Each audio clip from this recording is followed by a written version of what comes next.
वैष्णव जन तो तेने कहिए जे पीड़ पराई जाने रे, पर दुखे उपकार करे तो ये मन अभिमान ना आड़े रे।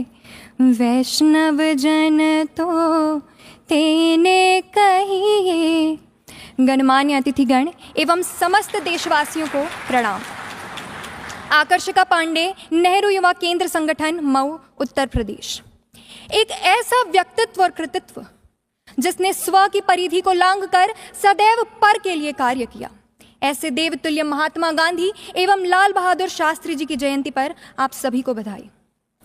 गर्व महसूस करती हूं कि इस धरा पर एक हाड़ मांस का इंसान था जिसने निस्वार्थ भाव से बिना किसी अस्त्र शस्त्र के केवल अपने दृढ़ संकल्प के बल पर इस देश को एक नई राह दिखाई। हमारी भारतीय संस्कृति सत्यम शिवम सुंदरम के जिस थे वाक्य पर अवलंबित है। महात्मा गांधी का संपूर्ण जीवन ही उस थे का पर्याय नजर आता है। बात चाहे स्वतंत्रोत्तर भारत की जाए या संविधान के नीति निदेशक तत्वों को टटोला जाए, महात्मा गांधी के मूल्यों का प्रभाव प्रत्येक तत्व पर प्रत्यक्ष या अप्रत्यक्ष रूप से दिखाई देता है। मोहनदास करमचंद गांधी से महात्मा गांधी बनने का सफर भी इतना आसान कहाँ था।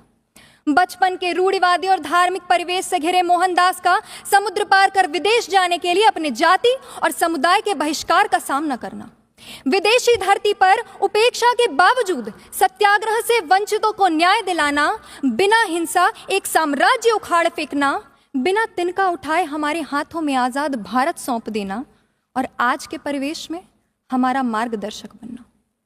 क्योंकि गांधी जी के विचार किसी अवसर विशेष के लिए नहीं है बल्कि सार्वभौमिक है। ऐसे में मुझे प्रोफेसर पुरुषोत्तम अग्रवाल की वह बात बार बार याद आती है कि मजबूरी का नहीं, मजबूती का नाम है महात्मा गांधी।